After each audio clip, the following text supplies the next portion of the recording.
सभी मित्रों का government.blogs यूट्यूब चैनल पर स्वागत है। आज हम अध्ययन करेंगे विद्युत चुंबकीय प्रेरण, जो कि विद्युत चुंबकीय प्रेरण अंग्रेजी में से बोलते हैं इलेक्ट्रोमैग्नेटिक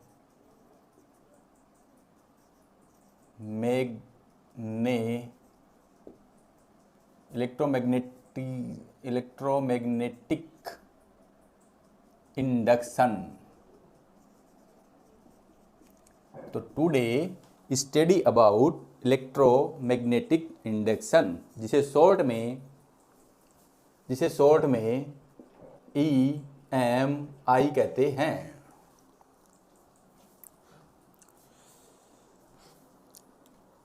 प्यारे बच्चों, इससे पूर्व क्लास में हमने ओरेस्टेड बाइसाप का प्रयोग देखा था, जिसमें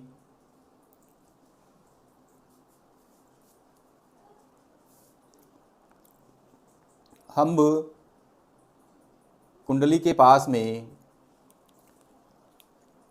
किसी चुंबक को ले जाते हैं तो उसमें विक्षेप आता है और फिर बैटरी के टर्मिनलों को बदलते हैं तो विक्षेप पहले के विपरीत दिशा में आता है। तो उसके कारण हमें चुंबकीय क्षेत्र उत्पन्न हुआ था। तो हमने देखा कि जो आवेश है, सबसे पहले हमने आवेश के बारे में पढ़ा और फिर इस आवेश में हमने गतिमान किया, आवेश का गतिमान आवेश का अध्ययन करा। तो गतिमान आवेश से ओरेस्टेड के हिसाब से विद्युत धारा उत्पन्न हो गई और जब किसी चालक तार में हम विद्युत धारा भेजते हैं तो वहां पर चुंबकीय क्षेत्र उत्पन्न होता है। चुंबकीय क्षेत्र उत्पन्न होता है जब गतिमान आवेश से विद्युत धारा आती है और विद्युत धारा किसी तार में हम प्रवाहित करते हैं तो उस तार के चारों ओर चुंबकीय क्षेत्र उत्पन्न होता है। इसका भी हमने अध्ययन किया। उस चुंबकीय क्षेत्र की दिशा विद्युत धारा की दिशा पर निर्भर करती है और दक्षिण हस्त नियम से वो धारा की दिशा और चुंबकीय क्षेत्र की दिशा भी हमने फाइंड करी। फिर बाद में प्रत्येक चुंबकीय क्षेत्र में आवेशित चालक एक बल अनुभव करता है। यदि हम नाल चुंबक के सिरे बदलते हैं तो अनुभव बल भी बदल जाता है। यदि मान लो पहले बल नीचे की ओर अनुभव कर रहा था तो नाल के सिरे बदलने पर वो ऊपर की ओर अनुभव करेगा। तो इस प्रकार उत्पन्न चुंबकीय क्षेत्र विद्युत धारा से चुंबकीय क्षेत्र उत्पन्न होता है और फिर हमने विद्युत धारा और चुंबकीय क्षेत्र और बल की दिशा देखने के लिए फ्लेमिंग के बाएं हाथ के नियम का अध्ययन किया। और फिर बाद में जो फ्लेमिंग के बाएं हाथ के नियम से दिशा ज्ञात करने का सूत्र था, उसका अध्ययन हमने विद्युत मोटर में भी किया, जिससे हमारा विद्युत पंखे चलते हैं, मिक्सर, जूसर, ये सब चलते हैं, उनका भी अध्ययन किया। अब जो नेक्स्ट जो टॉपिक है वो है कि उत्पन्न चुंबकीय क्षेत्र से विद्युत धारा प्राप्त करना। उत्पन्न चुंबकीय क्षेत्र से विद्युत धारा प्राप्त करने की जो प्रक्रिया है, उस प्रक्रिया को ही हम विद्युत चुंबकीय प्रेरण कहते हैं। और वैज्ञानिकों ने जब विद्युत धारा से चुंबकीय क्षेत्र उत्पन्न किया तो उनके दिमाग में ये प्रश्न आया कि क्या हम चुंबकीय क्षेत्र से भी विद्युत धारा प्राप्त कर सकते हैं। तो इस पेचकस में फैराडे भाई साहब ने एक प्रयोग किया और वो प्रयोग सक्सेसफुल रहा और उन्हें चुंबकीय क्षेत्र से विद्युत धारा प्राप्त करने में सफलता मिली, जो एक विज्ञान के क्षेत्र में क्रांतिकारी कदम था। तो माइकल फेराडे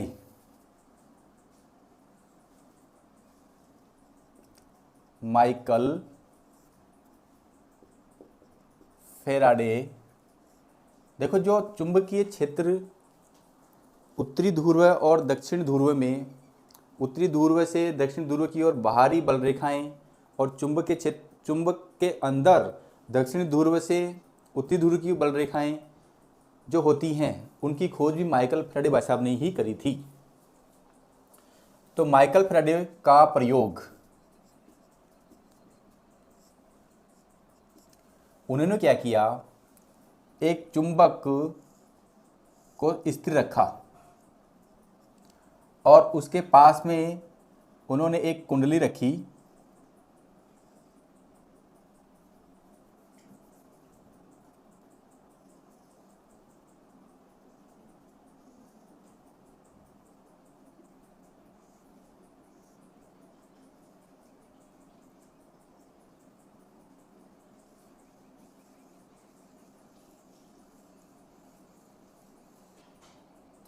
और इस कुंडली के सिरों को गैल्वेनोमीटर से जोड़ दिया। ये गैल्वेनोमीटर का 0 विक्षेप है।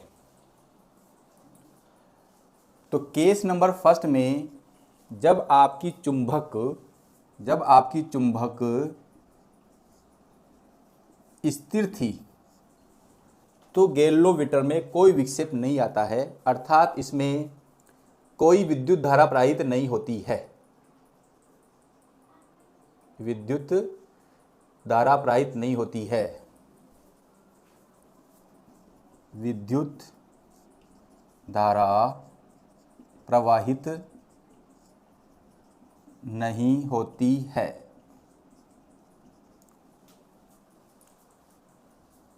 माइकल फैराडे भाई साहब ने दोबारा क्या किया कि जो ये चुंबक हमने स्थिर ली है इसमें गति करवाई, इसमें धारावाहिक कुंडली की ओर गति करवाई।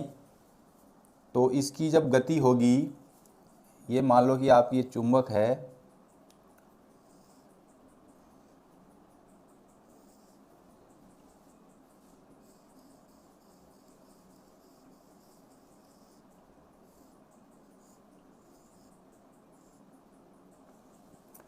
जब इस चुंबक के उत्तरी ध्रुव को इसके पास में गति करवाई हमने, गति इसकी ओर जब गति करवाई तो गैल्वेनोमीटर में विक्षेप इस दिशा में आया। पहले विक्षेप 0 था, ये 0 वाली विक्षेप की स्थिति है और ये इसमें ये विक्षेप आ गया, अर्थात धारावाहिक कुंडली में धारा प्रवाहित होती है, अर्थात धारावाहिक कुंडली में धारा प्रवाहित होती है। आई बहती है। तीसरा उन्होंने क्या किया, इस जो चुंबक को गति करवा रहे थे उसको पास में ले जाकर स्थिर कर दिया। इसको पास में ले जाकर स्थिर कर दिया।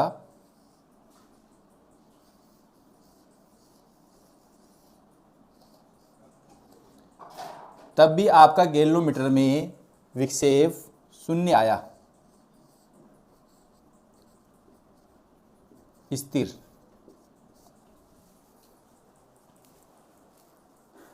तीसरे प्रयोग में उन्होंने क्या किया,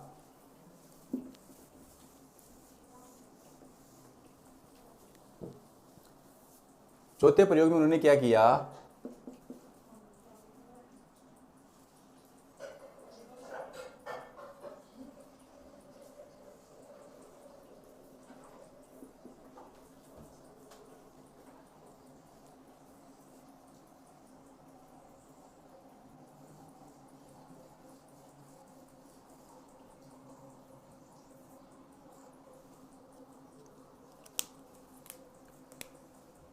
यह स्थिति 0 पर थी। इस चुंबक को इस साइड में ले गए, इस साइड में क्या करवाई, गति। तब गैल्वेनोमीटर में विक्षेप इधर आया। पांचवें प्रयोग में उन्होंने क्या किया, कुंडली को दूर ले जाकर स्थिर कर दिया।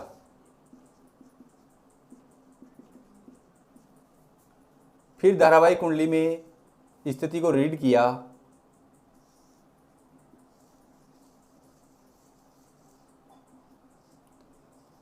तब भी विक्षेप क्या मिला, शून्य। तो डियर स्टूडेंट्स, माइकल फैराडे की बाई साहब के जो चुंबक को स्थिर रखना और राइट हैंड में गति करवाना, फिर लेफ्ट हैंड में गति करवाना और फिर लेफ्ट हैंड में स्थिर रखना, तो जब चुंबक चाहे वो गति करने के बाद में स्थिर होती है या लेफ्ट हैंड में गति करके स्थिर होती है, तो स्थिर अवस्था में गैल्वेनोमीटर में कोई विक्षेप नहीं आता है, अर्थात उसमें कोई धारा प्रवाहित नहीं होती है। परंतु जब हम चुंबक को उसके पास की ओर गति करवाते हैं या उसे दूर गति करवाते हैं, पास की ओर गति करवाते हैं, तो गैल्वेनोमीटर में विक्षेप इस साइड में आता है। जब दूर गति करवाते हैं तो गैल्वेनोमीटर के विक्षेप पहले के विक्षेप के विपरीत दिशा में आता है। इसका अर्थ ये हुआ कि जब चुंबक और कुंडली के मध्य सापेक्ष गति होती है, जब चुंबक और कुंडली के मध्य सापेक्ष गति होती है, तो उसमें चुंबक से निकलने वाली चुंबकीय बल रेखाओं की संख्या में परिवर्तन होता है। जब चुंबक और धारावाही कुंडली में सापेक्ष गति होती है तो चुंबक से निकलने वाली बल रेखाओं की संख्या में परिवर्तन होता है। उस परिवर्तन के कारण ही कभी विक्षेप राइट हैंड साइड में आता है, कभी विक्षेप लेफ्ट हैंड साइड में आता है, और परिवर्तन का नाम ही विकास है। अब देखो, हमने पिछली क्लासों में देखा था कि जो चुंबक होती है उसमें बल रेखाएं होती हैं। देखो, इसमें जो बल रेखाएं होती हैं वो नॉर्थ से साउथ की ओर बाहर की ओर होती हैं।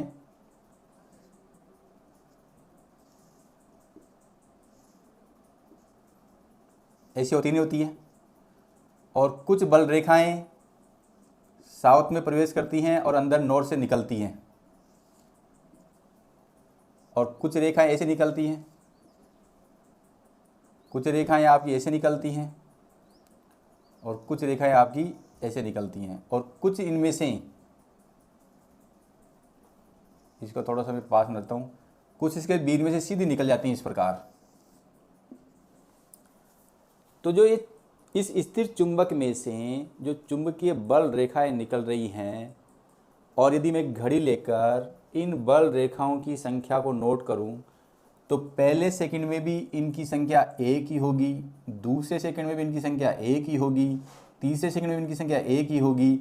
अर्थात मैं घड़ी लेकर कितनी ही देर तक बैठा रहूं या ज़िंदगी भर बैठा रहूं, इस धारावाहिक कुंडली से गुजरने वाली बल रेखाओं की संख्या सदैव एक होगी। अर्थात इसमें चुंबकीय बल रेखाओं की संख्या में परिवर्तन नहीं होता है। और अभी मैंने कहा, जब चुंबक और धारावाहिक कुंडली के मध्य सापेक्ष गति होती है और चुंबकीय बल रेखाओं में परिवर्तन होता है, तभी धारामापी में विक्षेप या तो राइट हैंड में आता है या लेफ्ट हैंड में आता है। अब यहाँ पर चुंबकीय बल रेखाओं की संख्या में कोई परिवर्तन नहीं हो रहा है, इसलिए इसमें प्रवाहित धारा शून्य है। अब मैं चुंबक को यहाँ पास में लेके जा रहा हूँ, तो ये निकलने वाली जो बल रेखाएं हैं पास में लेके जाऊँगा, जो ये निकलने वाली बल रेखाएं हैं ये पास में जाएगा, तो इसमें मान लो ये 1 2 3 4 5 गुजरेंगी। तो मान लो पहले सेकंड में एक गुजर रही थी, फिर पास में ले जाऊँगा तो ये 2 गुजरेंगी, फिर और पास में ले जाऊँगा तो ये 4 गुजरेंगी, इसी प्रकार ये और गुजरेंगी। तो आपने देखा कि प्रत्येक सेकंड में जब चुंबक धारावाहिक कुंडली के समीप आती है तो उसमें गुजरने वाली चुंबकीय बल रेखाओं की संख्या में परिवर्तन होता है। तो परिवर्तन होता है तो उसमें धारामापी में विक्षेप आता है। परिवर्तन होता है तो धारामापी में विक्षेप आता है और उसके कारण इसमें धारा प्रवाहित होती है। फिर यदि मैं इस कुंडली को ले जाके पास में रख देता हूँ तो लास्ट में यदि 4 चुंबकीय बल रेखाएं गुजर रही हैं तो दूसरे सेकंड में 4 गुजरेंगी, तीसरे सेकंड में 4 गुजरेंगी, चौथे सेकंड में 4 गुजरेंगी, अर्थात प्रत्येक सेकंड में 4 ही 4 गुजरेंगी। फिर यहाँ पर इस कुंडली में गुजरने वाली बल रेखाओं की संख्या स्थिर है, अर्थात कुंडली में गुजरने वाली चुंबकीय बल रेखाओं की संख्या में कोई परिवर्तन नहीं हो रहा है। अतः स्थिर चुंबक द्वारा उसके पास में ले जाकर रखने पर भी गैल्वेनोमीटर में कोई विक्षेप नहीं आता है। जब मैं गति पहले की विपरीत करता हूँ, जैसे मान लो कि मैंने गति चुंबक को पास में लानी करी, तो लास्ट में सेकंड में कितनी बल रेखाएं थी? 4। तो यहाँ 4 रहेंगी, फिर दूसरी कितनी जाएंगी? 2 हो जाएंगी, फिर कितनी जाएगी? 1 हो जाएगी। तो जब चुंबक को हम दूर ले जाते हैं तब भी चुंबकीय बल रेखाओं में परिवर्तन आता है, जिससे गैल्वेनोमीटर में विक्षेप पहले से विपरीत आता है। यदि मैं दूर ले जाकर फिर स्थिर कर दूं तो वही चुंबकीय बल कितनी जाएगी? 1, अगले सेकंड में 1, अगले सेकंड में 1, ऐसे जब तक मैं कितने ही समय तक नोट कर लूँ हमेशा 1 ही रहेगी। अतः मैं ये कह सकता हूँ कि जब चुंबक स्थिर होती है, यदि वो पास ले जाके स्थिर रहे या पहले स्थिर रहे या दूर ले जाकर स्थिर करें, तो स्थिर अवस्था में धारावाहिक कुंडली में चुंबकीय बल रेखाओं की संख्या में कोई परिवर्तन नहीं होता है। अतः धारावाहिक कुंडली में धारा प्रवाहित नहीं होती है। और जब भी चुंबकीय बल रेखाओं की संख्या में वृद्धि होगी या कमी होगी, यहाँ वृद्धि हो रही है या कमी हो रही है, अर्थात बल रेखाओं की संख्या बढ़ रही है या घट रही है, तो गैल्वेनोमीटर में विक्षेप भी घटेगा या बढ़ेगा। कमी आ रही है तो घटेगा, इस साइड में आएगा, बढ़ रही है तो उस साइड में जाएगा। तो आशा करता हूँ कि जो माइकल फैराडे का प्रयोग था आपके समझ में आया होगा, और यही आप उत्पन्न करता है चुंबकीय क्षेत्र से विद्युत धारा, और इस विद्युत धारा के इसी प्रभाव को विद्युत चुंबकीय प्रेरण कहते हैं। अब आप इसका स्क्रीनशॉट ले सकते हैं।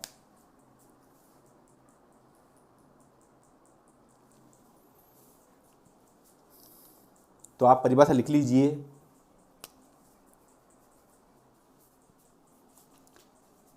किसी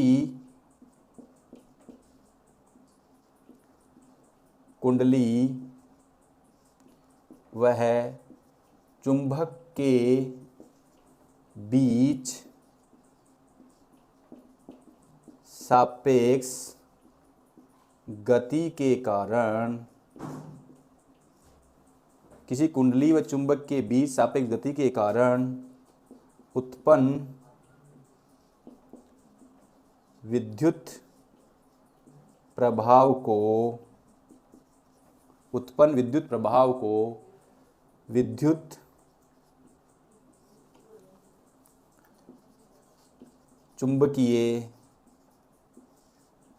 प्रेरण या शॉर्ट में EMI कहते हैं।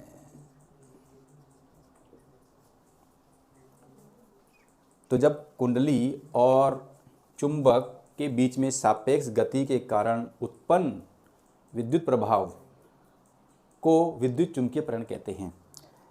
देखो, क्लास 10th के स्तर पर इतना लिखना पर्याप्त है। यदि इस चीज़ को यदि हम थोड़ा माइकल फैराडे के पॉइंट ऑफ व्यू से देखें, तो जब चुंबक को धारावाहिक कुंडली के पास में लाते हैं तो उसमें चुंबकीय बल रेखाओं की संख्या में परिवर्तन होता है, और जब किसी कुंडली में चुंबकीय बल रेखाओं के गुजरने की संख्या को, यदि किसी कुंडली के पृष्ठ से जितनी चुंबकीय बल रेखाएं गुजरती हैं उनकी संख्या को उस पृष्ठ से संबद्ध चुंबकीय फ्लक्स कहते हैं। तो आप पुनः इसका स्क्रीनशॉट ले सकते हो, और मैं नेक्स्ट बात लिखता हूँ।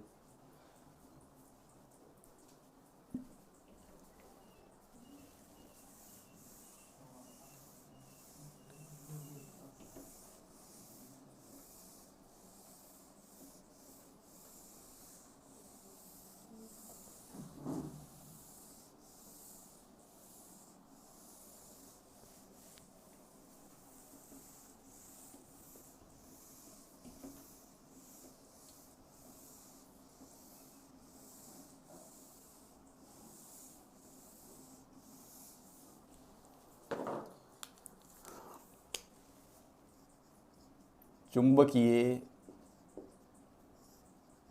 फ्लक्स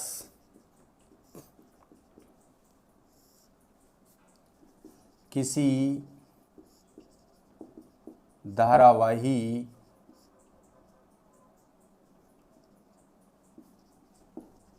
कुंडली के पृष्ठ से गुजरने वाली चुंबकीय बल रेखाओं की संख्या को उस पृष्ठ से संबद्ध चुंबकीय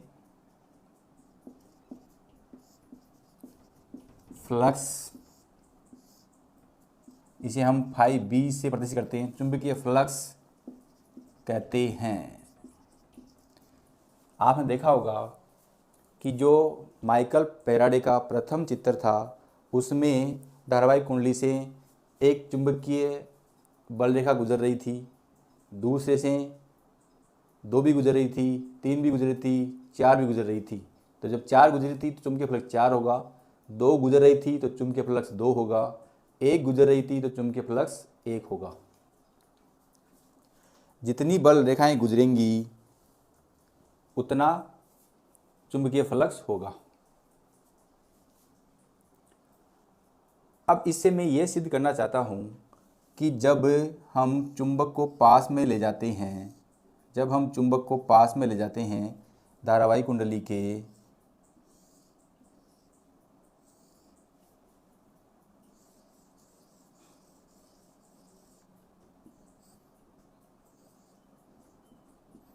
ये जीरो विक्षेप की स्थिति है, तो इसमें जो बल रेखाएं गुजरती हैं वो आपकी नॉर्थ से साउथ की ओर बाहर की तरफ गुजरती हैं,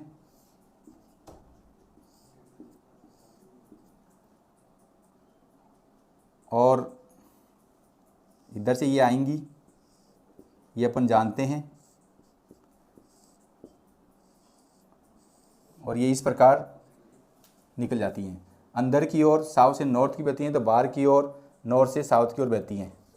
इस चीज़ का हम अध्ययन पूर्व क्लास में हम कर चुके हैं। अब मैं इस चुंबक को धारावाहिक कुंडली के पास में ले जाऊंगा, तो पहले इसमें चुंबकीय फ्लक्स 1 था, फिर 3 हो जाएगा, फिर 5 हो जाएगा। पहले 1 था और पास में ले जाऊंगा, 1 2 3 हो जाएगा, और पास में जाऊंगा, ये पास में जाएगी तो ये भी इसमें प्रवेश करेगी, फिर 5 हो जाएगी, ऐसे और बढ़ेंगी। जैसे जैसे कुंडली को यदि हम एक साथ गति करवाएंगे तो गैल्वेनोमीटर में विक्षेप भी एक साथ वृद्धि होगी, और धीरे धीरे गति करवाएंगे तो गैल्वेनोमीटर के विक्षेप में भी धीरे धीरे वृद्धि होगी। इसका मतलब ये हुआ कि जब चुंबक को हम कुंडली के पास में ले जाते हैं तो उसके चुंबकीय फ्लक्स में परिवर्तन होता है, अर्थात बल रेखाओं की संख्या में वृद्धि होती है, या दूर ले जाएंगे तो कमी होगी। इस वृद्धि और कमी के कारण धारावाहिक कुंडली में विद्युत वाहक बल उत्पन्न होता है, जो कुंडली में प्रेरित धारा उत्पन्न करता है, जो कुंडली में प्रेरित धारा उत्पन्न करता है। और इस घटना को ही हम विद्युत चुंबकीय प्रेरण कहते हैं, या यही फैराडे का प्रथम नियम है। यही फैराडे का प्रथम नियम है। आप पुनः इसका स्क्रीनशॉट ले सकते हैं।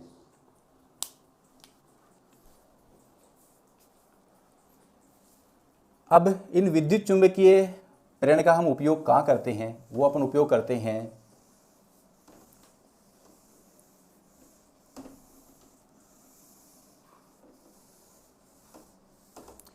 देखो, आप जब शादी विवाहों में या किसी सेरेमनी में जाते हो और लाइट चल जाती है तो आपको एक आवाज़ सुनाई देती है, और वो आवाज़ कैसी होती है, एक जनित्र की होती है।